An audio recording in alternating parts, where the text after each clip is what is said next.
사회는 빠르게 변화하고 퇴직은 빨라지고 있고 아무도 내 노후를 책임져 주지 않죠. 그래서 요즘 직장인들은 자신의 일 외에도 부업을 통해서 돈을 벌고자 노력합니다. 많은 사람들이 월급 이외에 나에게 돈을 가져다 줄 파이프라인을 여러 개 만들어야 한다고 조언합니다. 하지만 대부분의 사람들이 이에 공감하면서도 내가 무엇을 할 수 있을지 모르겠다며 혼란스러워합니다. 여러분들 중 대부분이 그런 고민을 하고 계실 거예요. 오늘은 그런 분들을 위해서 내가 과연 어떤 일을 할 수 있는지 생각해내는 방법을 알려드리려고 합니다.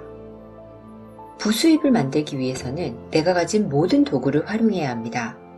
예를 들어 저 같은 경우는 일본어라는 도구를 활용해서 수다여사 채널을 만들었습니다. 이를 통해서 매달 광고 수익을 얻고 있죠. 이 말을 듣고 난 외국어도 못하고 특별한 기술도 없어서 다룰 주제가 없는데? 라는 생각이 드시나요? 그 생각은 틀렸습니다. 대부분의 사람들이 나는 변호사나 의사가 아니기 때문에 영상으로 보여줄 지식이 없다고 생각합니다. 물론 전문직 종사자들이 유튜브를 통해서 제공하는 내용에 많은 사람들이 큰 관심을 보이고 있죠. 하지만 그렇지 않은 경우가 더 많다는 점을 생각해야 합니다. 회사를 예를 들어 봅시다. 한 회사의 CEO는 대부분 한 명이죠. 그 한 명을 제외한 대부분의 직원들이 CEO를 동경합니다.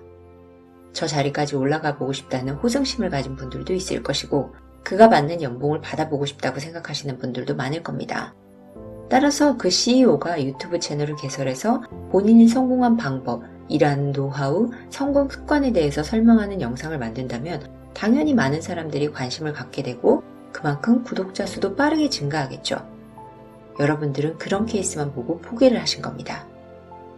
수많은 사람들이 CEO가 되고 싶다는 꿈을 가지고 있는 동시에 본인의 자리에서 단계적으로 실천하고자 하는 목표를 가지고 있습니다. 예를 들어 취준생들은 여러분들이 일하고 있는 그 자리에 함께하는 것이 목표입니다. 그들은 처음부터 CEO를 목표로 하지는 않죠. CEO가 되고자 하는 사람보다 평범한 한 명의 직장인이 되고자 노력하는 사람들의 숫자가 훨씬 많다는 거예요. 여러분들은 이 부분에 주목하셔야 합니다. 왜냐하면 그 사람들에게 여러분들은 수많은 정보를 제공할 수 있는 사람이기 때문입니다. CEO가 아니라 CEO를 보조하는 비서가 되고 싶은 사람도 있을 것이고 인사팀에서 일하고 싶은 사람, 마케터가 되고 싶은 사람 등 다양한 목표를 가진 사람들이 존재합니다. 그리고 여러분들은 지금 바로 그 자리에 계시죠. 비서가 되는 방법을 강의하세요. 비서가 되기 위한 자질, 비서의 마음가짐, 비서 면접 꿀팁, 직장에서 겪었던 황당한 에피소드 등 수많은 영상을 만들 수 있습니다.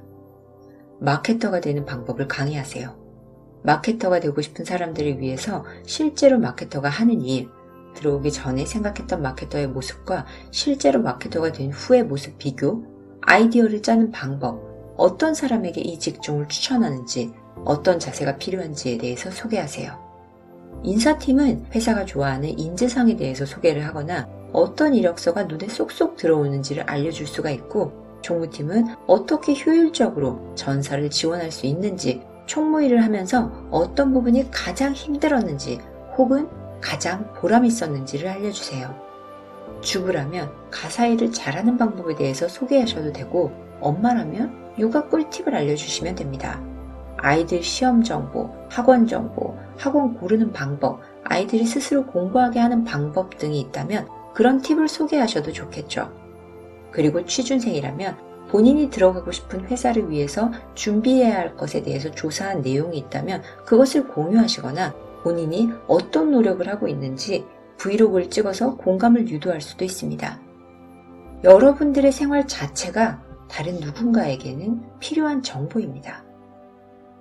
자, 이제 유튜브를 만드셨다면 블로그도 함께 운영하세요. 저 역시 블로그는 최근에 시작했기 때문에 당장 이렇다 할 성과를 제시하기는 힘들지만 이왕 만드신다면 티스토리를 개설해서 애드센스 수익을 함께 노려보는 것을 추천합니다. 유튜브와 연관된 내용의 블로그를 만들어서 블로그를 통해서 유튜브를 홍보하고 유튜브를 통해서 블로그 유입을 유도하세요. 이런 작업을 통해서 블로그 지수를 올리고 글쓰기에 익숙해진 후에 이제 본격적으로 애드센스를 의식해서 키워드 찾는 방법을 공부하는 겁니다. 키워드를 잘 찾아서 광고 수익을 노려도 좋고, 리뷰에 자신 있는 분들은 쿠팡 파트너스 같은 곳에 가입해서 이를 통한 부수입도 노려볼 수 있겠죠. 키워드 검색을 통해서 어느 정도 블로그 수익화에 익숙해지고 수입도 창출이 되었다면, 이번에는 내가 공부한 내용을 블로그나 유튜브를 통해서 소개하고 이것을 또다시 수익화시키는 겁니다. 이번에는 내가 가진 지식들을 정리해서 판매해 봅시다. 크몽이나 타린 같은 프리랜서 마켓에 내가 일하면서 배운 지식이나 블로그, 유튜브를 하면서 배운 노하우 등을 정리해서 판매해 보는 것이죠. 조금 전에도 말씀드렸듯이 나는 내가 하는 일이 너무 평범하게 느껴질 수도 있겠지만, 내가 하고 있는 일에 대해서 알고 싶어 하는 사람들은 이 세상에 무궁무진하게 많습니다.